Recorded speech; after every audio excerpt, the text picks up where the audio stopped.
स्वागत जोड़ियां जग थोड़ियां देख रहे सारे दर्शकों का स्वागत करते हैं जी। मैं हाँ परमवीर, मैं हाँ संजीव। और जोड़ियां जग थोड़ियां कुछ ऐसे मेहमान होंगे ने कि असी खुद भी बड़ा लुत्फ लैने उन्होंने नाल बैठन दा और तुहानू भी वाकई बहुत ज़्यादा मज़ा आएगा। क्यों? बिल्कुल। ते अज भी साडे विच बहुत ही खास जोड़ी में जी बिल्कुल खास जोड़ी है और डॉक्टर एस एन सेवक ते उन्होंने दे नाल मौजूद ने श्रीमती अमृता सेवक जी। और इन्हों की इंट्रोडक्शन असीं ये कहांगे कि सानू खुद नहीं पता कि असीं इन्हां दी इंट्रोडक्शन की दईए। ये लेखक भी ने, थिएटर आर्टिस्ट भी ने, प्रोफैसर भी ने और जिंदगी नू बहुत अच्छी तरह इंजॉय किया है, बहुत नज़दीक तो माणिया है। और उस तरह ही मैडम भी बहुत अच्छे राइटर भी ने, थिएटर आर्टिस्ट भी ने। तुसीं दसो होर की ने? होरे आप ही दसणगे। सब तो पहला ते असीं तुहाडा स्वागत करदे हां तुहाडे आउण लई ते साडे प्रोग्राम दे विच आए ते असीं मैनूं तां समझ नहीं आ रही कि शुरू कित्थों करिए क्योंकि इन्ने पक्ष ने, इन्ना कुछ तुसीं जिंदगी दे विच कर चुके हो। सब तो पहला मैं यही पुछांगी कि किहड़ी उम्र सी जदों तुसीं एक दूसरे दे नाल जुड़े? जिस वेले साडी शादी हुई 30 सितंबर 1960 विच मैं 25 साल दा सां और ये 24 साल दे सन। मैडम ये ठीक है? तुसीं 24 साल दे सी उदों? मेरी उम्र के मुताबिक तो मैं 22.5 साल दी सी। झूठ बोलिया पर फड़े गए। कोई गल नहीं, पर वो सर्टिफिकेट जिहड़े वो तुहानूं दसदे है। मेरा जन्म 1936 दा है, इन्हां दा 1937 दा है। ते उसनूं तो तुसीं गलत समझ ही नहीं सकदे जी। मैं उदों SD कॉलेज हुशियारपुर दे विच लैक्चरर सी और ये अमृतसर दे विच पब्लिक रिलेशनस डिपार्टमेंट दे विच पब्लिसिटी सुपरवाइजर सी। ते साडी शादी दा एक रीज़न ये भी होया कि मैं उस वेले इराक जा रहा सा as teacher in English on deputation. मेरी चोन हो गई सी ते मैं जाना सी ते मेरी मदर दा इसरार सी कि मैं जान तो पहलों शादी जरूर करवा लवां जी। ਤੇ ਉਸ ਇਹਨਾਂ ਦੇ ਨਾਲ ਗੱਲਬਾਤ ਇਹਨਾਂ ਦੇ ਪਰਿਵਾਰ ਨਾਲ ਚੱਲ ਰਹੀ ਸੀ, ਸੋ ਉਸ ਗੱਲ ਨੂੰ ਪਰਸੂ ਕਰ ਲਿਆ ਗਿਆ ਤੇ ਗੱਲ ਜਿਹੜੀ ਉਹ ਸਿਰੇ ਚੜ ਗਈ। ਸੋ ਹੁਣ 50 ਇਅਰਸ ਹੋ ਚੁੱਕੇ ਨੇ, ਯਾਨੀ ਕਿ ਗੋਲਡਨ ਜੁਬਲੀ 54 ਹੋ ਗਏ। 54 ਜੀ ਗੋਲਡਨ ਜੁਬਲੀ 1960 ਤੇ 2014 ਜੀ 54 ਸਾਲ। ਇਟ ਇਜ਼ ਕੁਆਇਟ ਅ ਲੌਂਗ ਵੇ। ਸੋ ਕਿਸ ਤਰ੍ਹਾਂ ਦਾ ਸਫ਼ਰ ਰਿਹਾ ਮੈਮ? बड़ा शानदार सफर रहा। कड़वे मिठे बेर तो सारिया ही खाने पैंदे आ लेकिन एहो जे कड़वे नहीं होए कि सैपरेशन ही हो जाए या एक दूसरे नो मुंह मोड़ लेता जावे, ऐसी गल नहीं हुई जी जी। और आलोचना विलोचना होनी भी चाहिए है जी, विशेषकर उस हालत दे विच जदों समान रूप दे नाल तुसी एक दूसरे दे गुणा अवगुणा नूं अपनांदे आ जी। अगर मैं गांधी सी ते भी गांदे सी, मैं पोइट्री लिखदी सी ये भी लिखदे सी। पहले मैनूं मैं नहीं कहना चाहिए, इन्हां दा नाम लेना चाहिए। ही वॉज वैल नोन, बहुत अच्छी तरह पहचाने हुए सी पंजाब दे विच जी। और खुशी की गल ये है कि मेरे ऑफिस दे विच एक व्यक्ति सीगा, वो जदों मैं लैक्चर दिंदी सीगी पब्लिक रिलेशन की स्टेज तो वो कहता हुंदा सीगा, एक दिन खास करके उन्हें कलियां नूं मैनूं देख के कहा कि अमृता मेरी नज़रां 'च एक लड़का है, उहदे बिल्कुल ख्यालात तेरे वर्गे है, वो बिल्कुल तेरे वर्गियां गल्लां करदा है कि देश आज़ाद होना चाहिए, लोकी स्वाभिमानी होने चाहिए, लोकी ईमानदार होने चाहिए, लोकी मेहनती होने चाहिए, वो इस तरह का लड़का है। मैं कहता फिर बड़े लोग ही है फिर की हो गया? कहता अच्छा माफ करना, माफी। ਉਹਦਾ ਕਾਰਨ ਇਹ ਸੀਗਾ ਬਈ ਮੈਂ ਉਸ ਲੜਕੇ ਨੂੰ ਦੇਖਾ। ਓਕੇ। ਫਿਰ ਇੱਕ ਦਿਨ ਬੱਸ ਦੇ ਵਿੱਚ ਅਸੀਂ ਇਕੱਠੇ ਜਾ ਰਹੇ ਸੀਗੇ ਤੇ ਉਹਨੇ ਫਿਰ ਕਹਿ ਦਿੱਤਾ। ਅਸਲੀ ਗੱਲ ਇਹ ਗੱਲ ਭੁੱਲ ਰਹੇ ਹੈਗੇ, ਜਿਸ ਬੰਦੇ ਦਾ ਜ਼ਿਕਰ ਕਰ ਰਹੇ ਉਹਦਾ ਨਾਂ ਸੀ ਸਰਦਾਰ ਦੀਵਾਨ ਸਿੰਘ। ਇਹਨਾਂ ਦੇ ਆਫਿਸ ਵਿੱਚ ਕੰਮ ਕਰਦੇ ਸੀ, ਉਹ ਸਾਨੂੰ ਵੀ ਜਾਣਦੇ ਸੀ, ਇਹਨਾਂ ਨੂੰ ਵੀ ਜਾਣਦੇ ਸੀ। ਤੇ ਅਸੀਂ ਪਾਕਿਸਤਾਨ ਤੋਂ ਆਏ ਸੀ, ਇਹ ਅੰਮ੍ਰਿਤਸਰ ਦੇ ਰਹਿਣ ਵਾਲੇ ਸੀ ਜੀ। ਤਾਂ ਮੈਂ ਸਮਝਦਾ ਕਿ ਥੋੜਾ ਜਿਹਾ ਡਿਫਰੈਂਸ ਸੀਗਾ, ਸਮਾਜਿਕ ਪੱਖ ਤੋਂ ਵੀ ਡਿਫਰੈਂਸ ਸੀ, ਲੇਕਿਨ ਸਰਦਾਰ ਦੀਵਾਨ ਸਿੰਘ ਨੇ ਸਾਨੂੰ ਜੋੜਨ ਵਿੱਚ ਬਹੁਤ ਰੋਲ ਅਦਾ ਕੀਤਾ। ਯਾਨੀ ਅਸੀਂ ਵਿਚੋਲਾ ਕਹਿ ਸਕਦੇ ਹਾਂ, ਜਿਹਨੂੰ ਤੁਸੀਂ ਵਿਚੋਲਾ ਕਹਿ ਸਕਦੇ ਹੋ। ਉਹਨੇ ਅੱਛਾ ਰੋਲ ਅਦਾ ਕੀਤਾ, ਅੱਛਾ ਰੋਲ ਅਦਾ ਕੀਤਾ। ਮੈਂ ਉਹਨਾਂ ਦੀ ਬਹੁਤ ਸ਼ੁਕਰਗੁਜ਼ਾਰ ਹਾਂ। ਹੁਣ ਤਾਂ ਉਹਨਾਂ ਦਾ ਸਵਰਗਵਾਸ ਹੋ ਗਿਆ ਹੈ, ਲੇਕਿਨ ਉਹਨਾਂ ਦੀ ਫੈਮਿਲੀ ਦੇ ਨਾਲ ਸਾਡੇ ਰਿਸ਼ਤੇ, ਉਹਨਾਂ ਦੇ ਬੱਚਿਆਂ ਦੇ ਨਾਲ, ਉਹਨਾਂ ਦੇ ਸਾਰੇ ਨਾਲ ਸਾਡੇ ਇਹਦੇ ਵਿੱਚ ਤੇ ਹੁਣ ਤੁਸੀਂ ਦੱਸੋ, ਤੁਸੀਂ ਕਿਹਾ ਕਿ ਫਿਰ ਕੀ ਹੋ ਗਿਆ, ਹੋਰ ਵੀ ਕਈ ਲੋਕਾਂ ਦੇ ਐਸੇ ਵਿਚਾਰ ਨੇ, ਫਿਰ ਉਸ ਤੋਂ ਅੱਗੇ ਕੀ ਹੋਇਆ? ਤੋਂ ਅੱਗੇ ਕੀ ਹੋਇਆ, ਮੈਂ ਵੀ ਇਹੀ ਜਾਣਨਾ ਉਹ ਚਾਹੁੰਦੀ ਫਿਰ ਇਸ ਤਰ੍ਹਾਂ ਗੱਲ ਸੀਗੀ ਨਾ, ਮੈਂ ਉਹਨਾਂ ਨੂੰ ਡਾਂਟ ਕੇ ਕਿਹਾ ਕਿ ਇਹੋ ਜਿਹੀਆਂ ਗੱਲਾਂ ਲੜਕੀਆਂ ਨਾਲ ਕਰੀਦੀਆਂ ਹੈਂ? ਉਹ ਝੱਟ ਕਹਿੰਦਾ ਫਿਰ ਕਿਹਦੇ ਨਾਲ ਕਰੀਦੀਆਂ? ਮੈਂ ਕਿਹਾ ਮਾਂ-ਬਾਪ ਨਾਲ ਕਰੀਦੀਆਂ। ਜੀ। ਉਹ ਕਹਿੰਦਾ ਹਾਂ ਇਹ ਗੱਲ ਠੀਕ ਹੈ। ਫਿਰ ਉਹਨੇ ਮੇਰੇ ਮਾਂ-ਬਾਪ ਨਾਲ ਗੱਲ ਕੀਤੀ ਤੇ ਉੱਥੋਂ ਹੀ ਮੇਰੇ ਫਾਦਰ ਨੇ ਸਭ ਕੁਝ ਦੇਖਭਾਲ ਕਰਕੇ। ਇਹਨਾਂ ਦੇ ਪਿਤਾ ਜੀ ਉੱਥੇ ਮੈਨੂੰ ਐਸਡੀ ਕਾਲਜ ਹੁਸ਼ਿਆਰਪੁਰ ਮਿਲਣ ਆਏ। ਜੀ। ਉਹ ਬਹੁਤ ਹੀ ਅੱਛੇ ਇਨਸਾਨ ਸੀ, ਬੜੇ ਅੱਛੇ ਸਕਾਲਰ ਸੀ, ਇੱਕ ਬਹੁਤ ਅੱਛੇ ਟੈਕਸਟਾਈਲ ਇੰਜੀਨੀਅਰ ਸੀ।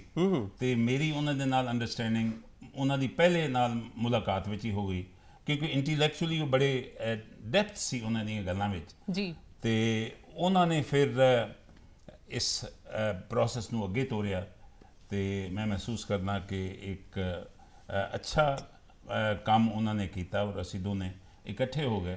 ਔਰ ਮੇਨ ਸਾਡੇ ਇਕੱਠੇ ਹੋਣ ਕਰਕੇ ਜਿਵੇਂ ਸਰਦਾਰ ਦੀਵਾਨ ਸਿੰਘ ਨੇ ਵੀ ਡਿਸਕਵਰ ਕਰ ਲਿਆ ਤੇ ਸ਼੍ਰੀ ਧਰਮਪਾਲ ਸੰਗਰ ਇਹਨਾਂ ਦੇ ਪਿਤਾ ਜੀ ਨੇ ਵੀ ਅੰਡਰਸਟੈਂਡ ਕਰ ਲਿਆ ਵੀ ਇਹਨਾਂ ਦੋਨਾਂ ਦੇ ਗੁਣ ਕਰਮ ਸੁਭਾਅ ਮਿਲਦੇ ਹੈ ਤੇ ਇਸ ਕਰਕੇ ਇਹ ਇਕੱਠੇ ਹੋ ਸਕਦੇ।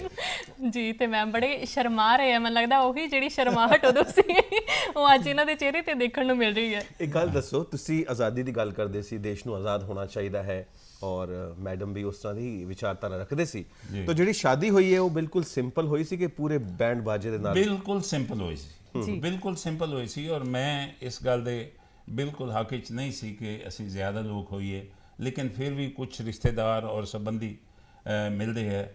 ਅਸੀਂ ਟੋਟਲ 29 ਬੰਦੇ ਗਏ ਸੀਗੇ ਜਿਸ ਵੇਲੇ ਸਾਡੀ ਸ਼ਾਦੀ ਹੋਈ ਔਰ ਬੜੇ ਹੀ ਸਿੰਪਲ ਤਰੀਕੇ ਦੇ ਨਾਲ ਸਾਡੀ ਉੱਥੇ ਅੰਮ੍ਰਿਤਸਰ ਦੇ ਵਿੱਚ ਸ਼ਾਦੀ ਹੋਈ ਔਰ ਕੋਈ ਉਹਦੇ ਵਿੱਚ ਕੋਈ ਸਰਪੰਚ ਨਹੀਂ ਸੀ, ਕੋਈ ਕੁਝ ਨਹੀਂ ਸੀ, ਬੜੇ ਹੀ ਅੱਛੇ ਤਰੀਕੇ ਦੇ ਨਾਲ ਉਹ ਆਰਿਆ ਵਿਧੀ ਨਾਲ ਸ਼ਾਦੀ ਹੋਈ ਸੀ। ਡਾਕਟਰ ਸਾਹਿਬ ਨੇ ਦੀਵਾਨ ਸਿੰਘ ਨੂੰ ਇਹ ਕਿਹਾ ਹੋਇਆ ਸੀ ਕਿ ਕੋਈ ਦਹੇਜ ਮੰਗਣਾ ਨਹੀਂ ਹੈ। ਉਹ ਇਸ ਵਾਸਤੇ ਗਿਆ ਇਹਨਾਂ ਕੋਲ ਘੋੜੀ ਤੋਂ ਬਾਅਦ, ਕਹਿੰਦਾ ਉਹਨਾਂ ਨੇ ਤੇ ਬੜਾ ਸਮਾਨ ਤਿਆਰ ਕੀਤਾ ਹੋਇਆ। ਇਹ ਕਹਿੰਦੇ ਹੈ ਕਿ ਉਹਨਾਂ ਨੂੰ ਕਹਿ ਦੋ ਕਿ ਜਾਂ ਲੜਕੀ ਭੇਜ ਦੇਣ ਜਾਂ ਸਮਾਨ ਭੇਜ ਦੇਣ। ਜੀ। It was a very simple affair. ਮੈਂ ਕਈ ਵਾਰੀ ਮਹਿਸੂਸ ਕਰਨਾ ਕਿ ਅੱਜ ਕੱਲ੍ਹ ਜਿਵੇਂ ਹੋ ਰਿਹਾ ਹੈਗਾ ਵਿਆਹਾਂ ਸ਼ਾਦੀਆਂ ਤੇ ਇੰਨੀ ਖਰਚੇ ਹੋ ਗਏ, ਇਹਨਾਂ ਗੱਲਾਂ ਦਾ ਮੈਂ ਆਪਣੇ ਨਾਟਕਾਂ ਵਿੱਚ ਵੀ ਜ਼ਿਕਰ ਕੀਤਾ ਹੈ। ਤੋ ਮੈਂ ਮਹਿਸੂਸ ਕਰਨਾ ਕਿ ਉਹ ਸਾਡੀ ਜਿਹੜੀ ਸ਼ਾਦੀ ਸੀ ਇੱਕ ਬਹੁਤ ਹੀ ਸਿੰਪਲ ਅਫੇਅਰ ਸੀ ਔਰ ਮੈਂ ਅਜੇ ਵੀ ਇਹ ਸੋਚਦਾ ਰਹਿਣਾ ਕਿ ਕਦੇ ਕੋਈ ਵਕਤ ਆਏਗਾ ਜਦੋਂ ਇਹ ਜਿਹੜਾ ਬੇਲੋੜਾ ਖਰਚਾ ਨਹੀਂ ਹੋਏਗਾ ਔਰ ਲੜਕੀ ਵਾਲਿਆਂ ਤੇ ਬਿਲਕੁਲ ਕੋਈ ਬੋਝ ਨਹੀਂ ਹੋਏਗਾ ਤੇ ਕਿਸੇ ਤਰੀਕੇ ਦੇ ਨਾਲ ਕੋਈ ਟੈਨਸ਼ਨਸ ਜਿਹੜੀਆਂ ਹੈ ਉਹ ਨਹੀਂ ਹੋਣਗੀਆਂ ਜਿਹੜੀਆਂ ਅੱਜ ਕੱਲ੍ਹ ਅਸੀਂ ਅੱਜ ਵੀ ਸਮਾਜ ਵਿੱਚ ਦੇਖ ਸਕਦੇ ਹਾਂ। ਖਰਚੇ ਦੀ ਗੱਲ ਕੀਤੀ ਹੈ ਤੁਸੀਂ, ਇਸੇ ਉਦੇਸ਼ ਨੂੰ ਸਾਹਮਣੇ ਰੱਖ ਕੇ ਅਸੀਂ ਆਪਣੇ ਚਾਰੇ ਬੇਟਿਆਂ ਦੀ ਸ਼ਾਦੀ ਦੇ ਵਿੱਚ ਕੁਝ ਨਹੀਂ ਮੰਗਿਆ। ਬਹੁਤ ਅੱਛੀ ਗੱਲ। ਕੋਈ ਉਹਨਾਂ ਦੀ ਦਿਖਾਵਾ ਨਹੀਂ ਕੀਤਾ, ਕੋਈ ਉਹਨਾਂ ਦੀ ਐਸੀ ਇੱਛਾ ਨਹੀਂ। ਸੋ ਮਚ ਸੋ ਜਦੋਂ ਅਸੀਂ ਆਪਣੇ ਪਹਿਲੇ ਲੜਕੇ ਦੀ ਸ਼ਾਦੀ ਕੀਤੀ 1987 ਦੇ ਵਿੱਚ ਤੇ ਮੈਂ ਉਹਨਾਂ ਲੜਕੀ ਵਾਲਿਆਂ ਨੂੰ ਕਿਹਾ ਸੀ ਵੀ ਤੁਹਾਡੀ ਕੋਈ ਸ਼ਰਤ ਹੈ, ਕਿਉਂਕਿ ਉਹ ਸਿੱਖ ਪਰਿਵਾਰ ਸੀ। ਉਹ ਕਹਿੰਦੇ ਸਾਡੀ ਸ਼ਰਤ ਹੈ। ਜੀ। ਉਹ ਸਾਡੀ ਸ਼ਰਤ ਇਹ ਹੈ ਕਿ ਵਿਆਹ ਜਿਹੜਾ ਆਨੰਦ ਕਾਰਜ ਨਾਲ ਹੋਇਆ ਜੀ। ਮੈਂ ਕਿਹਾ ਸਾਨੂੰ ਕੋਈ ਫਰਕ ਨਹੀਂ ਪੈਂਦਾ ਤੇ ਉਹਨਾਂ ਫਿਰ ਮੈਨੂੰ ਪੁੱਛਿਆ ਤੁਹਾਡੀ ਕੋਈ ਸ਼ਰਤ ਹੈ? ਮੈਂ ਕਿਹਾ ਜੀ ਮੇਰੀ ਸ਼ਰਤ ਇਹ ਹੈ ਕਿ ਕੋਈ ਦਹੇਜ ਨਹੀਂ ਲਿਆ ਜਾਏਗਾ ਔਰ ਵਿਆਹ ਅਸੀਂ ਰਲ ਕੇ ਕਰਾਂਗੇ, ਰਲ ਕੇ ਖਰਚਾ ਕਰਾਂਗੇ। ਔਰ ਉਹ ਸ਼ਾਦੀ ਪੰਜਾਬ ਐਗਰੀਕਲਚਰ ਯੂਨੀਵਰਸਿਟੀ ਦੇ ਟੀਚਰ ਹੋਮ ਵਿੱਚ ਹੋਈ ਔਰ ਕਾਰਡ ਵੀ ਸਾਂਝਾ ਸੀ। ਵਾਹ ਜੀ ਵਾਹ। ਉਹ ਦੋਨਾਂ ਪਰਿਵਾਰਾਂ ਨੇ ਰਲ ਕੇ ਉਸ ਨੂੰ ਅਰੇਂਜ ਕੀਤਾ ਸੀ ਔਰ ਕਿਸੇ ਤਰ੍ਹਾਂ ਦਾ ਕੋਈ ਬੋਝ ਨਹੀਂ ਸੀ। ਹੁਣ ਤੁਹਾਡੀ ਅਸੀਂ ਐਜੂਕੇਸ਼ਨ ਵੱਲ ਆਈ, ਕਿਉਂਕਿ ਤੁਸੀਂ ਥੀਏਟਰ ਦੀ ਗੱਲ ਕੀਤੀ ਹੈ ਕਿ ਥੀਏਟਰ ਦੇ ਵਿੱਚ ਤੁਸੀਂ ਆਪਣੇ ਨਾਟਕਾਂ ਵਿੱਚ ਵੀ ਇਹ ਚੀਜ਼ ਇਹ ਮੈਸੇਜ ਦਿੰਦੇ ਰਹੇ ਹੋ ਕਿ ਸ਼ਾਦੀ ਬਿਲਕੁਲ ਸਿੰਪਲ ਹੋਣੀ ਚਾਹੀਦੀ ਹੈ ਔਰ ਸਾਦਗੀ ਭਰਿਆ ਜੀਵਨ ਹੋਣਾ ਚਾਹੀਦਾ ਹੈ। ਅਸੀਂ ਤੁਹਾਡੀ ਐਜੂਕੇਸ਼ਨ ਬਾਰੇ ਜਾਣਨਾ ਚਾਹਾਂਗੇ ਕਿ ਕਿੱਥੋਂ ਤੱਕ ਤੁਹਾਡੀ ਸਟੱਡੀ ਹੈ, ਕਿੱਥੋਂ ਕਿਤੇ ਤੁਸੀਂ ਸਟੱਡੀ ਕੀਤੀ ਹੈ ਔਰ ਮੈਡਮ ਨੇ? ਮੈਂ MA Punjabi, MA English and PhD English, ਇਹ ਮੇਰੀ ਐਜੂਕੇਸ਼ਨ ਹੈ ਔਰ ਮੈਂ ਪੰਜਾਬ ਐਗਰੀਕਲਚਰ ਯੂਨੀਵਰਸਿਟੀ ਤੋਂ as professor of English and head of the department 1996 ਵਿੱਚ ਰਿਟਾਇਰ ਹੋਇਆ। ਤੇ ਮੇਰਾ ਜਿਹੜਾ ਸਾਰਾ ਪ੍ਰੋਫੈਸ਼ਨਲ ਲਿਟਰੇਚਰ ਹੈ ਉਹ ਅੰਗਰੇਜ਼ੀ ਵਿੱਚ ਛਪਿਆ ਹੈ, ਲੇਕਿਨ ਜਿਹੜਾ ਮੇਰਾ ਕ੍ਰੀਏਟਿਵ ਲਿਟਰੇਚਰ ਹੈ ਉਹ ਪੰਜਾਬੀ ਵਿੱਚ ਛਪਿਆ ਹੈ ਔਰ ਮੇਰਾ ਫੀਲਡ ਨਾਟਕ ਹੈ।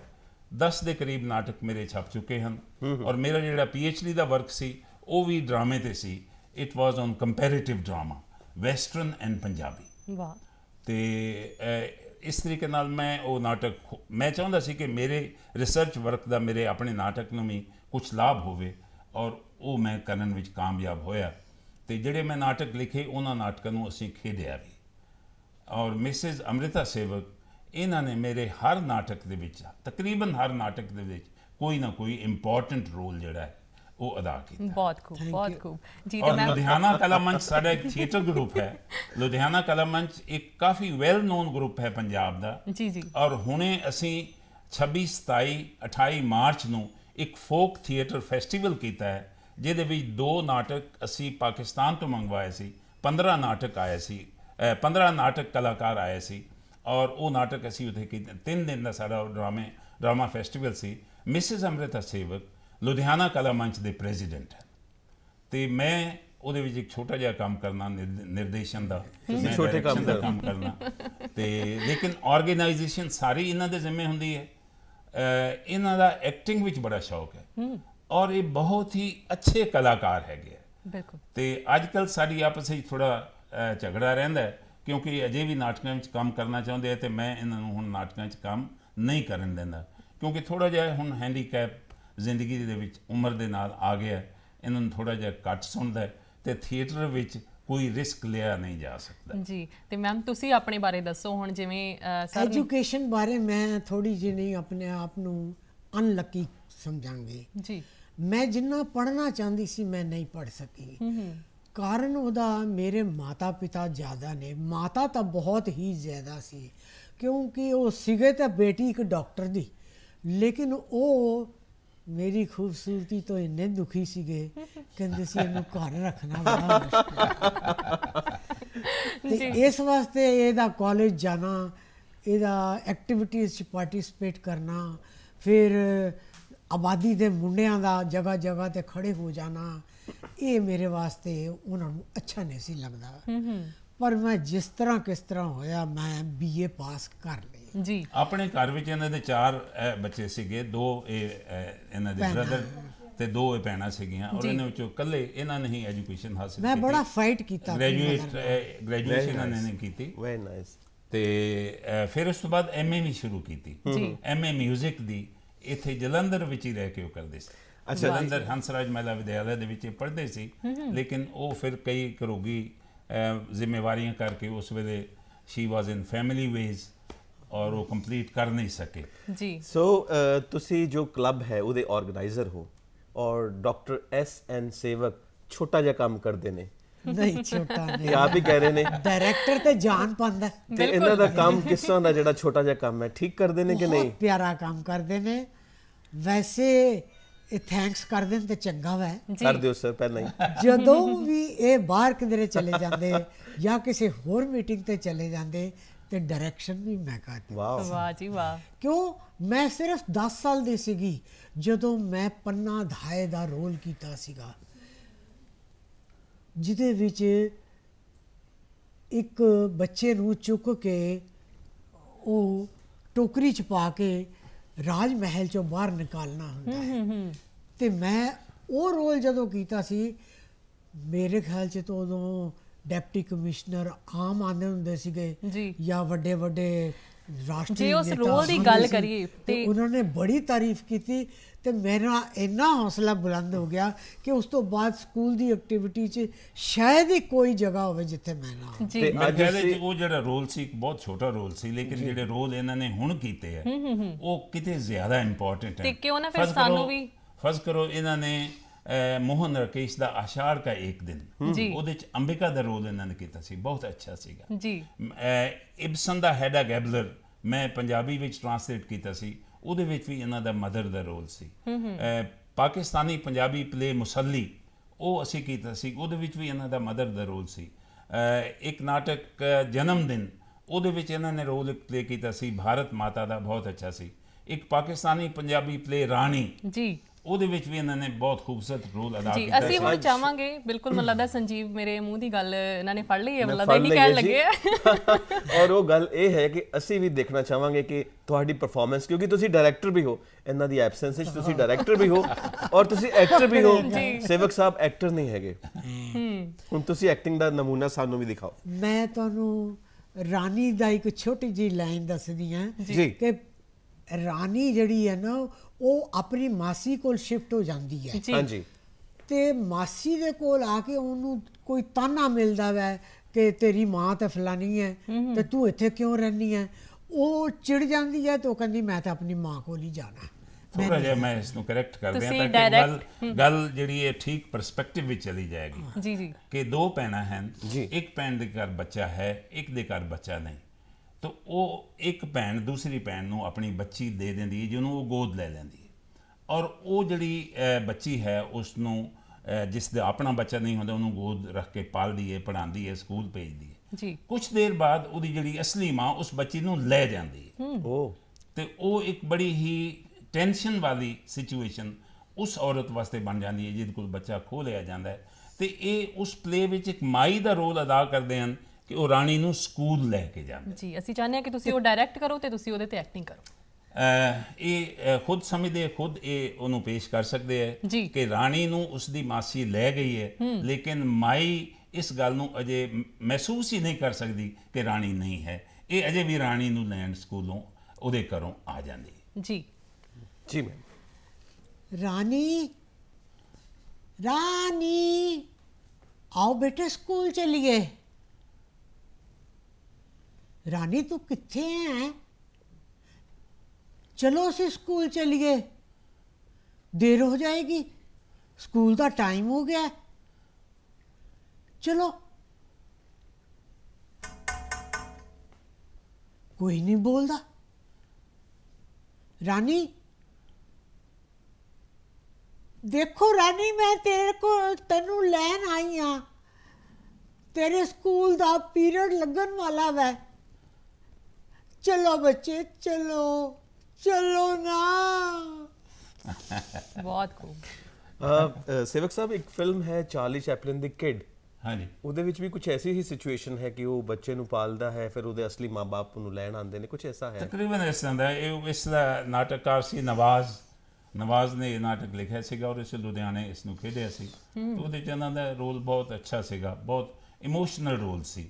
ਉਸ ਦੀ ਮਦਰ ਦੀ ਤਾਂ ਟ੍ਰੈਜੇਡੀ ਹੈਗੀ ਹੈ, ਲੇਕਿਨ ਰਾਣੀ ਜਿਹੜੀ ਸਿਰਫ ਇੱਕ ਮਾਈ ਹੈ ਉਹਨੂੰ ਲੈ ਕੇ ਜਾਂਦੀ ਹੈ, ਉਹ ਵੀ ਨਹੀਂ ਬਰਦਾਸ਼ਤ ਕਰ ਸਕਦੀ ਕਿ ਉਹ ਬੱਚੀ ਨਹੀਂ ਹੈ। ਡਾਕਟਰ ਸਾਹਿਬ ਜਿਵੇਂ ਇੰਨੀ ਸੋਹਣੀ ਐਕਟਿੰਗ ਕਰਕੇ ਦਿਖਾਈ ਹੈ ਮੈਮ ਨੇ ਸਾਨੂੰ, ਤੇ ਇਹਨਾਂ ਨੂੰ ਅੱਗੇ ਨਹੀਂ ਤੁਸੀਂ ਭੇਜਿਆ ਫਿਲਮਾਂ ਦੇ ਵਿੱਚ ਜਾਂ ਫਿਰ ਸੀਰੀਅਲਸ ਦੇ ਵਿੱਚ ਜਾਂ ਫਿਰ ਨਾਟਕ ਤੱਕ ਹੀ ਕਿਉਂ? ਦੇਖੋ ਮੈਂ ਮਹਿਸੂਸ ਕਰਨਾ ਕਿ ਪਰਿਵਾਰਕ ਜ਼ਿੰਦਗੀ ਵੀ ਇੱਕ ਬੜੀ ਵੱਡੀ ਜ਼ਿੰਮੇਵਾਰੀ ਹੈ ਜੀ।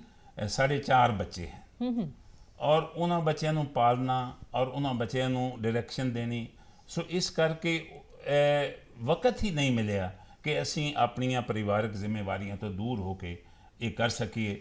ਤੇ ਸਾਡੇ ਪਰਿਵਾਰ ਵਿੱਚ ਇੱਕ ਟ੍ਰੈਜਿਕ ਹੈਪਨਿੰਗ ਵੀ ਹੋ ਗਈ। ਅਸੀਂ 2 ਭਰਾ ਸਾਂ, ਮੇਰੇ ਵੱਡੇ ਭਰਾ ਦੀ ਯੂਗੋਸਲਾਵੀਆ ਵਿੱਚ ਡੈਥ ਹੋ ਗਈ ਜਦੋਂ ਮੈਂ ਬਗਦਾਦ ਸਾਂ। ਤਾਂ ਮੈਂ ਉਹਨਾਂ ਨੂੰ ਬਗਦਾਦ ਤੋਂ ਯੂਗੋਸਲਾਵੀਆ ਗਿਆ, ਆਪਣੀ ਸਿਸਟਰ ਇਨ ਲਾ ਨੂੰ, ਉਹਨਾਂ ਬੱਚਿਆਂ ਨੂੰ ਲੈ ਕੇ ਆਇਆ। ਤਾਂ ਮੈਂ 2 ਪਰਿਵਾਰਾਂ ਨੂੰ ਸੰਭਾਲਿਆ ਹੈ ਜੀ, ਤੇ ਇਹਨਾਂ ਨੇ ਮੇਰਾ ਉਹਦੇ ਵਿੱਚ ਬੜਾ ਸਹਿਯੋਗ ਦਿੱਤਾ ਹੈ। ਤਾਂ 3 ਬੱਚੇ ਮੇਰੇ ਭਰਾ ਦੇ, 4 ਬੱਚੇ ਸਾਡੇ। ਇਹਨੇ ਬੱਚਿਆਂ ਨੂੰ ਸੰਭਾਲਣਾ, ਪੜ੍ਹਾਉਣਾ, ਲਿਖਾਉਣਾ, ਉਹਨਾਂ ਦਾ ਫਿਊਚਰ ਪਲਾਨ ਕਰਨਾ, so it was not possible ਕਿ ਅਸੀਂ ਫਿਲਮ ਵਿੱਚ ਜਾਂ ਹੋਰ ਕਿਸੇ ਜਾਣ ਦੀ ਕੋਸ਼ਿਸ਼ ਕਰਦੇ। ਲੇਕਿਨ ਟੈਲੀਵਿਜ਼ਨ ਦੇ ਵਿੱਚ ਤਾਂ ਕਦੇ ਕਦਾਈ ਆ ਜਾਂਦੇ ਸੀਗੇ। ਇੱਥੇ ਵੀ ਅਸੀਂ ਇੱਕ ਪਲੇ ਕਰਕੇ ਗਏ ਹੋਏ ਹਾਂ ਜੀ, ਤੋ ਲੇਕਿਨ ਫਿਲਮਸ ਦੇ ਵਿੱਚ ਨਹੀਂ ਜਾ ਸਕੇ। ਤੇ ਮੈਮ ਦਾ ਚਾਹ ਸੀਗਾ ਫਿਲਮਾਂ ਵਿੱਚ ਕੰਮ ਕਰਨ ਦਾ? हाँ मेरा बहुत निश्चय ਸੀਗਾ, ਲੇਕਿਨ ਇਹਨਾਂ ਨੇ ਠੀਕ ਕਿਹਾ ਕਿ ਜਿਸ ਪਰਿਵਾਰ ਨੂੰ ਅਸੀਂ ਆਪ ਬਣਾਇਆ ਉਸ ਪਰਿਵਾਰ ਨੂੰ ਅਸੀਂ ਕਿਸ ਤਰ੍ਹਾਂ ਛੱਡ ਦਈਏ? ਬਿਲਕੁਲ, ਬਹੁਤ ਅੱਛੀ ਗੱਲ। ਕਿਸ ਤਰ੍ਹਾਂ ਉਹਨੂੰ ਨਿਗਲੈਕਟ ਕਰੀਏ? ਫਿਰ ਬੱਚੇ ਇੰਨੇ ਵੱਡੇ ਵੀ ਨਹੀਂ ਹੁੰਦੇ, ਇੰਨੇ ਸਿਆਣੇ ਵੀ ਨਹੀਂ ਹੁੰਦੇ ਕਿ ਉਹ ਆਪਣੇ ਆਪ ਨੂੰ ਮੈਨੇਜ ਕਰ ਲਈਏ। ਜੇ ਉਹਨਾਂ ਦੇ ਸਿਰ ਤੇ ਕੋਈ ਹੈਲਪਰ ਜਾਂ ਕੋਈ ਸਮਝਦਾਰ ਬੰਦਾ ਰੱਖ ਵੀ ਦਿੱਤਾ ਜਾਵੇ, ਉਹ ਮਾਂ ਦਾ ਰੋਲ ਤਾਂ ਬਿਲਕੁਲ ਨਹੀਂ ਅਦਾ ਕਰ ਸਕਦਾ।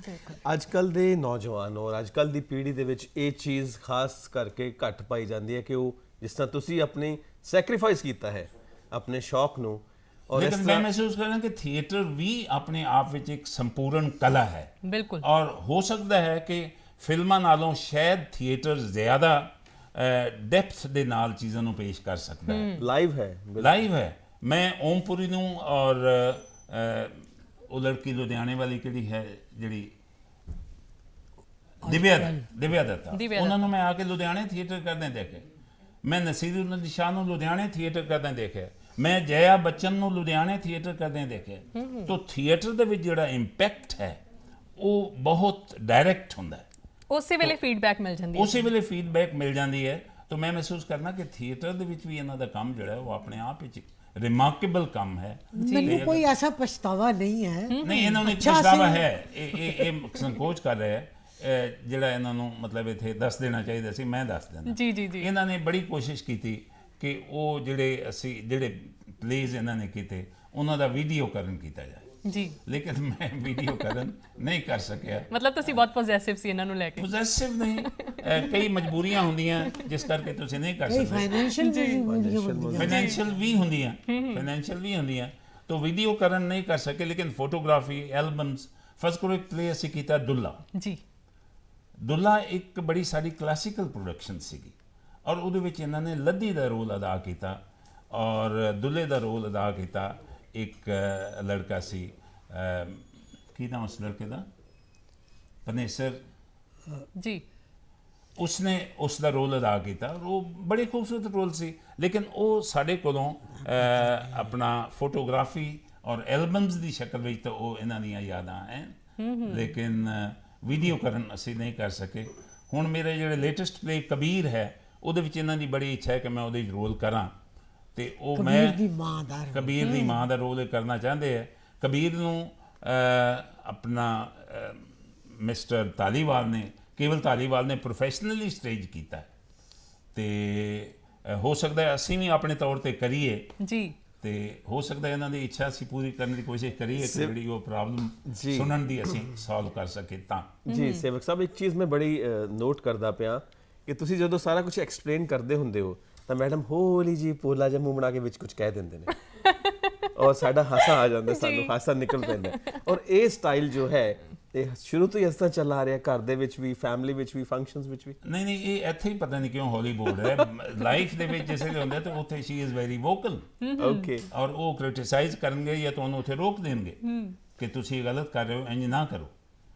ਤੇ ਫਿਰ ਜੇ ਪੋਸੀਬਲ ਹੋਏ ਅਸੀਂ ਇਹਨਾਂ ਦੀ ਉਹ ਗੱਲ ਮੰਨ ਵੀ ਲੈਂਦੇ ਹਾਂ ਲੇਕਿਨ ਕਈ ਥਾਂ ਤੇ ਤਕਰਾਰ ਵੀ ਹੋ ਜਾਂਦਾ, ਅਸੀਂ ਉਸ ਨੂੰ ਨਹੀਂ ਮੰਨ ਸਕਦੇ। ਕਿਹੜੀ ਗੱਲ ਦਾ ਤਕਰਾਰ ਹੁੰਦਾ ਹੈ? ਮੈਂ ਦੇਖੋ ਇਸ ਬਾਰੇ ਇਹ ਕਹਿਣਾ ਮੈਂ ਯੈਸ ਸਰ ਵਾਲੀ ਔਰਤ ਨਹੀਂ ਹਾਂ ਸੇਵਕ ਸਾਹਿਬ ਨਾ ਹੀ ਮੈਂ ਕਿਸੇ ਔਰਤ ਨੂੰ ਚਾਹਨੀ ਆ ਇਸ ਤਰ੍ਹਾਂ ਦੀ ਬਣੇ ਕਠਪੁਤਲੀ ਜੀ ਕਿ ਜੋ ਪਤੀ ਨੇ ਕਹਿਤਾ ਉਹ ਮੰਨੇ।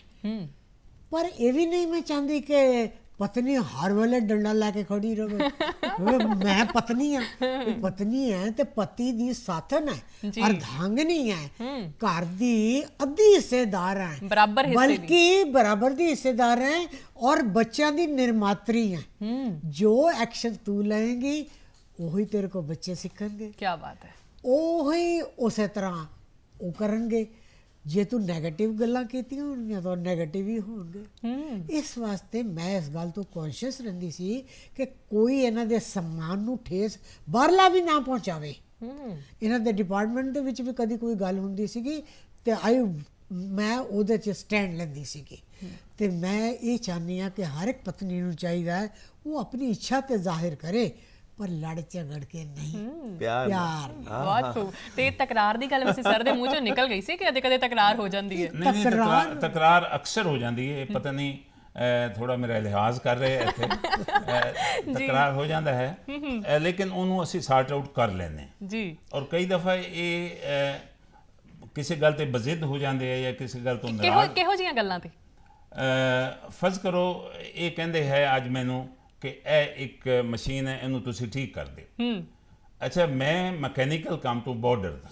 ਮੈਂ ਕਿਹਾ ਜੀ ਮੈਂ ਉਹ ਠੀਕ ਨਹੀਂ ਕਰ ਸਕਦਾ, ਮੇਰੇ ਕੋਲ ਨਹੀਂ ਹੋ ਸਕਦੀ। ਇਹਨਾਂ ਨੇ ਉਹ ਮਸ਼ੀਨ ਥੱਲੇ ਸੁੱਟ ਦਿੱਤੀ। ਓ ਇੱਕ ਦੀਆਂ ਕਿੰਨੀਆਂ ਬਣ ਗਈਆਂ। ਅੱਛਾ ਜੀ। ਤਾਂ ਉਹ ਮੈਂ ਮਹਿਸੂਸ ਕਰਨਾ ਕਿ ਇਹਨਾਂ ਦਾ ਮੇਰੇ ਕੋਲੋਂ ਇਹ ਐਕਸਪੈਕਟ ਕਰਨਾ ਕਿ ਮੈਂ ਉਹ ਮਸ਼ੀਨ ਨੂੰ ਠੀਕ ਕਰਦਾ ਜਿਹਨੂੰ ਕੰਮ ਨੂੰ ਮੈਂ ਕਰ ਹੀ ਨਹੀਂ ਸਕਦਾ। ਤੋ ਇਹ ਕਹਿੰਦੇ ਸੀ ਕਿ ਨਹੀਂ ਤੁਸੀਂ ਉਹਨੂੰ ਜ਼ਰੂਰ ਕਰੋ। ਤੋ ਕਈ ਗੱਲਾਂ ਦੇ ਵਿੱਚ ਇਹ ਇਸ ਤਰ੍ਹਾਂ ਦੀ ਜ਼ਿੱਦ ਕਰਦੇ ਆ ਜਿਹੜੀ ਮੈਨੂੰ ਗੱਲ ਉਹ ਚੰਗੀ ਨਹੀਂ ਲੱਗਦੀ। ਸੇਵਕ ਸਾਹਿਬ ਬਿਲਕੁਲ ਠੀਕ ਗੱਲ ਹੈ, ਸਿੱਟ ਕੇ ਤੋੜ ਦਿੰਦੇ ਨੇ ਕਿ ਹੁਣ ਮਕੈਨਿਕ ਨੂੰ ਤੇ ਬੁਲਾਣਾ ਹੀ ਪਏਗਾ, ਤੇ ਕਿਉਂ ਨਾ ਫਿਰ ਉਹਨੂੰ ਅੱਛੀ ਤਰ੍ਹਾਂ ਅਸੀਂ ਬੁਲਾ ਕੇ ਟ੍ਰੀਟ ਨਹੀਂ, ਕਰੀਏ। ਕਈ ਸਿੰਪਲ ਗੱਲਾਂ ਹੁੰਦੀਆਂ ਆਪ ਬੰਦਾ ਕਰ ਹੀ ਸਕਦਾ ਹੈ। ਦੂਸਰਾ ਇਹਨਾਂ ਦੀ ਇੱਕ ਇਹ ਟੈਂਡੈਂਸੀ ਹੈ, ਮੈਨੂੰ ਨਹੀਂ ਪਤਾ ਕਿ ਬਾਕੀ ਘਰਾਂ ਵਿੱਚ ਵੀ ਇਸ ਤਰ੍ਹਾਂ ਹੁੰਦਾ ਹੋਵੇਗਾ, ਕਿ ਇਹ ਪੁਰਾਣੀਆਂ ਚੀਜ਼ਾਂ ਨੂੰ ਬਹੁਤ ਸੰਭਾਲ ਕੇ ਰੱਖਦੇ। Old is gold। ਅੱਛਾ, ਮੈਂ ਕਹਿੰਦਾ ਕਿ ਜਿਹੜੀ ਪੁਰਾਣੀ ਚੀਜ਼ ਹੋ ਗਈ ਉਹਨੂੰ ਤੁਸੀਂ ਕੱਢ ਦਿਓ, ਸੁੱਟ ਦਿਓ, ਉਹਨੂੰ ਡਿਸਟਰੋਏ ਕਰ ਦਿਓ, ਜਾਂ ਉਸ ਨੂੰ ਕਿਸੇ ਤਰੀਕੇ ਨਾਲ ਤੁਸੀਂ ਕਿਸੇ ਨੂੰ ਦੇ ਦਿਓ ਤੇ ਤੁਸੀਂ ਉਹਦੀ ਥਾਂ ਤੇ ਨਵੀਂ ਲੈ ਆਓ। ਲੇਕਿਨ ਇਹ ਉਸ ਗੱਲ ਨੂੰ ਨਹੀਂ ਮੰਨਦੇ। ਆਪਣੀਆਂ ਪੁਰਾਣੀਆਂ ਚੀਜ਼ਾਂ ਜੋੜੀਆਂ ਜਗ ਥੋੜੀਆਂ ਵਿੱਚ ਸਾਡੇ ਨਾਲ ਮੌਜੂਦ ਨੇ ਡਾਕਟਰ ਐਸ.ਐਨ. ਸੇਵਕ ਤੇ ਸ਼੍ਰੀਮਤੀ ਅੰਮ੍ਰਿਤਾ ਸੇਵਕ। ਬਿਲਕੁਲ ਜੀ। ਜੀ, ਔਰ ਤੁਸੀਂ ਦੱਸ ਰਹੇ ਸੀਗੇ ਕਿ ਇਹਨਾਂ ਨੂੰ ਪੁਰਾਣੀਆਂ ਚੀਜ਼ਾਂ ਦੀ ਕਲੈਕਸ਼ਨ ਦਾ ਬਹੁਤ ਸ਼ੌਕ ਹੈ। ਹਾਂਜੀ। ਔਰ ਤੁਹਾਨੂੰ ਆਂਦਾ ਗੁੱਸਾ, ਤੇ ਹੁਣ ਤੁਸੀਂ ਦੱਸੋ, ਇਹਨਾਂ ਨੂੰ ਗੁੱਸਾ ਆ ਜਾਂਦਾ, ਤੁਹਾਨੂੰ ਗੁੱਸਾ ਨਹੀਂ ਆਂਦਾ? ਦੇਖੋ, ਘਰ ਔਰਤ ਬਣਾਉਂਦੀ ਹੈ। ਪੁਰਾਣੀਆਂ ਚੀਜ਼ਾਂ ਜ਼ਰੂਰ ਹੋ ਜਾਂਦੀਆਂ ਲੇਕਿਨ ਬੇਕਾਰ ਨਹੀਂ ਹੋਈਆਂ ਹੁੰਦੀਆਂ ਜੀ। ਕभी ਹੁਣ ਉਹ ਕੰਮ ਨਾ ਕਰ ਸਕਦੀਆਂ ਹੋਣ। ਮੰਨ ਲਓ ਬਲੈਂਡਰ ਹੈ, ਅਗਰ ਉਹਦੀ ਪਾਲਿਸ਼ ਖਰਾਬ ਹੋ ਗਈ ਹੈ ਤੇ ਉਹ ਕੰਮ ਤਾਂ ਠੀਕ ਦੇ ਰਿਹਾ ਹੈ ਜੀ, ਪਰ ਉਹ ਖਰਾਬ ਪਾਲਿਸ਼ ਵਾਲੇ ਬਲੈਂਡਰ ਨੂੰ ਯੂਜ਼ ਕਰਨਾ ਗਲਤ ਹੈ। ਉਹਨੂੰ ਦੁਬਾਰਾ ਪਾਲਿਸ਼ ਕਰਵਾ ਲਵੋ ਤੇ ਫਿਰ ਉਹ ਨਵਾਂ ਹੋ ਜਾਏ। तो कोटेबल कोट हो गया। ਦੇਖੋ, ਹੋਮ ਸਾਇੰਸ ਵਾਲੀਆਂ ਲੜਕੀਆਂ ਦੱਸਦੀਆਂ ਹੈ ਕਿ ਵੈਲਥ ਫਰੋਮ ਵੇਸਟ ਬਣਾਓ, ਤੇ ਅਸੀਂ ਵੈਲਥ ਕਿੱਥੇ ਬਣਾਉਂਦੇ ਆ? ਅਸੀਂ ਤਾਂ ਹਰ ਚੀਜ਼ ਖਰਾਬ ਹੋ ਗਈ ਸੁੱਟ ਦਿੱਤੀ ਜੀ। ਫਿਰ ਨਵੀਂ ਤੇ ਪੈਸਾ ਕਿੰਨਾ ਜੀ। ਲੱਗਦਾ। ਤੇ ਤੁਹਾਨੂੰ ਕਿਹੜੀ ਗੱਲ ਇਹੋ ਜਿਹੀ ਲੱਗਦੀ ਹੈ ਜਦੋਂ ਤੁਹਾਨੂੰ ਬਹੁਤ ਗੁੱਸਾ ਆ ਜਾਂਦਾ ਹੈ ਡਾਕਟਰ ਸਾਹਿਬ ਤੇ? ਨਹੀਂ, ਹੁਣ ਜਿਸ ਤਰ੍ਹਾਂ ਇਹਨਾਂ ਨੇ ਕਿਹਾ ਮਸ਼ੀਨ ਸੁੱਟ ਦਿੱਤੀ, ਥੋੜੀ ਜਿਹੀ ਜ਼ਿਆਦਤੀ ਕੀਤੀ। ਜਿਆਸਤੀ ਕੀਤੇ ਨਾ। ਛੁੱਟੀ ਨਹੀਂ ਤੁਸੀਂ? ਹਾਂ, ਮਧਾਨੀ ਸੀ।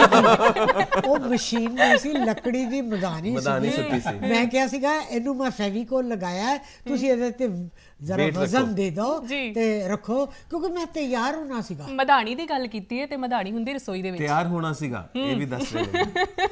ਨਹੀਂ, ਵੈਸੇ ਮੈਂ ਕਦੀ ਗਲਤ ਵੀ ਹੁੰਦੀ ਹਾਂ, ਮੈਂ ਇਹ ਨਹੀਂ ਕਹਿੰਦੀ, ਲੇਕਿਨ ਇਹਨਾਂ ਜਿੰਨੀ ਗਲਤ ਮੈਂ ਨਹੀਂ ਹੁੰਦੀ। ਜੀ।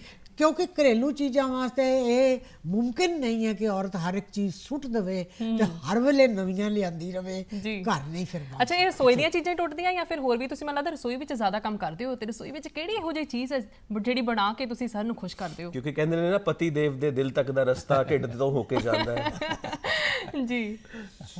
ਮੈਂ ਸਮਝੀ ਨਹੀਂ ਗੱਲ ਹੈ। ਇਹ ਕਹਿ ਰਹੇ ਨੇ ਕਿ ਪਤੀ ਦੇਵ ਦੇ ਦਿਲ ਤੱਕ ਜਿਹੜਾ ਰਸਤਾ ਜਾਂਦਾ ਹੈ ਉਹ ਢਿੱਡ ਤੋਂ ਹੋ ਕੇ ਜਾਂਦਾ ਹੈ। ਤੇ ਖਾਣੇ ਵਿੱਚ ਫਿਰ ਕੀ ਕੁਝ ਬਣਾ ਕੇ ਦਿੰਦੇ ਕੋਈ ਹੋ? ਵਧੀਆ ਚੀਜ਼ ਬਣਾਉਂਦੇ ਹੋ ਤੁਸੀਂ, ਇਹ ਦੱਸੋ। ਕੀ ਖਵਾਉਂਦੇ ਹੋ ਬਣਾ ਕੇ ਸੇਵਕ ਸਾਹਿਬ ਨੂੰ?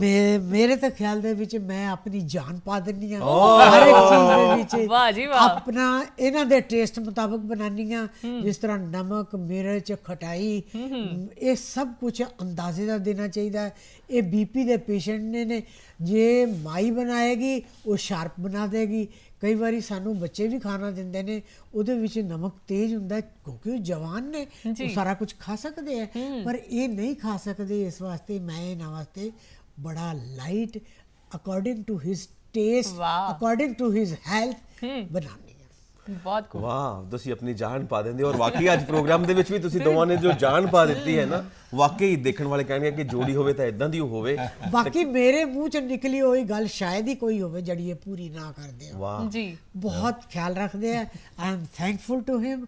ਪਰਮਾਤਮਾ ਇਹਨਾਂ ਨੂੰ ਚਿਰੰਜੀਵ ਰੱਖੇ, ਤੁਹਾਨੂੰ ਵੀ ਰੱਖੇ, ਤੁਹਾਨੂੰ ਦੋਵਾਂ ਨੂੰ ਰੱਖੇ। ਜੀ। ਔਰ ਮੇਰਾ ਖਿਆਲ ਇਹੀ ਤੁਹਾਡਾ ਮੈਸੇਜ ਹੈ ਸਾਰਿਆਂ ਵਾਸਤੇ ਕਿ ਜਾਨ ਪਾ ਦਿਓ ਜ਼ਿੰਦਗੀ ਦੇ ਵਿੱਚ। ਆਯੂ ਵੱਧਦੀ ਤਦੇ ਹੈ ਜੇ ਤੁਹਾਡਾ ਸੁਭਾਅ ਮਿਲਦਾ ਰਵੇ। ਤੁਸੀਂ ਝਗੜਾ ਘੱਟ ਕਰੋ, ਜੀ। ਤੁਸੀਂ ਖਾਣਾ ਅੱਛਾ ਖਾਓ ਔਰ ਪ੍ਰੇਮ ਪੂਰਵਕ ਖਾਓ। ਜੀ, ਅੱਜ ਕੱਲ ਵੇਖਿਆ ਜਾਂਦਾ ਹੈ ਵੈਸੇ ਬਹੁਤ ਸਾਰੇ ਜਿਹੜੇ ਬੱਚੇ ਆਪਣੇ ਮਾਪੇ ਨੂੰ ਆਪਣੇ ਕੋਲ ਨਹੀਂ ਰੱਖਦੇ, ਉਹਨਾਂ ਨਾਲ ਸਹੀ ਸਲੂਕ ਨਹੀਂ ਕਰਦੇ, ਤੇ ਇਹ ਉਹਨਾਂ ਬੱਚਿਆਂ ਨੂੰ ਤੁਸੀਂ ਕੀ ਕਹਿਣਾ ਚਾਹੋਗੇ, ਕੀ ਮੈਸੇਜ ਦੇਣਾ ਚਾਹੋਗੇ? ਮੈਂ ਉਹਨਾਂ ਬੱਚਿਆਂ ਨੂੰ ਇਹ ਕਹਿਣਾ ਚਾਹੁੰਦੀ ਹਾਂ ਕਿ ਮਾਂ-ਬਾਪ ਨੂੰ ਆਪਣੇ ਟੇਸਟ ਦਾ ਖਿਆਲ ਨਹੀਂ ਸਿਰਫ ਰੱਖਣਾ ਚਾਹੀਦਾ ਕਿ ਆਪ ਸ਼ਾਰਪ ਚੀਜ਼ਾਂ ਖਾਂਦੇ ਨੇ, ਆਪ ਮਿਰਚਾਂ ਵਾਲੀਆਂ ਖਾਂਦੇ ਨੇ, ਤੇ ਬੱਚਿਆਂ ਨੂੰ ਵੀ ਉਹੀ ਖਵਾ ਦੇਣ। ਬੱਚੇ ਫਿਰ ਉਹ ਸਬਜ਼ੀਆਂ ਛੱਡ ਦਿੰਦੇ ਆ। ਜੀ। ਬੱਚੇ ਉਹ ਖਾਂਦੇ ਹੀ ਨਹੀਂ ਭੋਜਨ, ਜਿਹਦਾ ਨਤੀਜਾ ਹੁੰਦਾ ਸੁੱਕੇ ਸੜੇ ਜਿਹੇ ਹੁੰਦੇ ਨੇ। ਤੇ ਉਹਨਾਂ ਦੀ ਮੈਂਟਲ ਔਰ physical and educational growth simultaneously ਬਰਾਬਰ ਤੌਰ ਤੇ ਹੋਣੀ ਚਾਹੀਦੀ। ਬਹੁਤ ਮਜ਼ਾ ਆਇਆ ਤੁਹਾਡੇ ਨਾਲ ਗੱਲਬਾਤ ਕਰਕੇ, ਔਰ ਅਸੀਂ ਹੋਰ ਮਜ਼ਾ ਵੀ ਲੈਣਾ ਚਾਹੁੰਦੇ ਹਾਂ ਪਰ ਵਕਤ ਇਜਾਜ਼ਤ ਨਹੀਂ ਦੇ ਰਿਹਾ। ਜੀ। ਤੇ ਤੁਸੀਂ ਸਾਡੇ ਸਟੂਡੀਓ ਦੇ ਵਿੱਚ ਆਏ, ਤੁਹਾਡਾ ਬਹੁਤ ਬਹੁਤ ਬਹੁਤ ਧੰਨਵਾਦ। ਸ਼ੁਕਰੀਆ। ਔਰ We have also enjoyed this program. ਔਰ ਅਸੀਂ ਦੁਆ ਕਰਦੇ ਹਾਂ ਕਿ ਤੁਹਾਡੀ ਜ਼ਿੰਦਗੀ ਕਾਮਯਾਬ ਹੋਵੇ। ਪਰਮਾਤਮਾ ਤੁਹਾਨੂੰ ਲੰਬੀ ਆਯੂ ਦੇਵੇ ਔਰ ਤੁਸੀਂ ਮੁੜ ਕੇ ਜੋੜੀਆਂ ਜਗ ਥੋੜੀਆਂ ਬਚਾਓ। ਬਹੁਤ ਬਹੁਤ ਸੰਜੀਵ ਜੀ, ਸ਼ੁਕਰੀਆ। ਵੈਸੇ ਅੱਜ ਦਾ ਪ੍ਰੋਗਰਾਮ ਜਿਹੜਾ 2 ਘੰਟੇ ਦਾ ਹੁੰਦਾ ਤੇ ਬਹੁਤ ਅੱਛਾ ਹੁੰਦਾ, ਪਰ ਸਾਡੇ ਕੋਲ ਸਮਾਂ ਹੋਰ ਨਹੀਂ ਹੈ ਕਿ ਅਸੀਂ ਤੁਹਾਡੇ ਨਾਲ ਗੱਲਾਂ ਬਾਤਾਂ ਕਰ ਸਕੀਏ।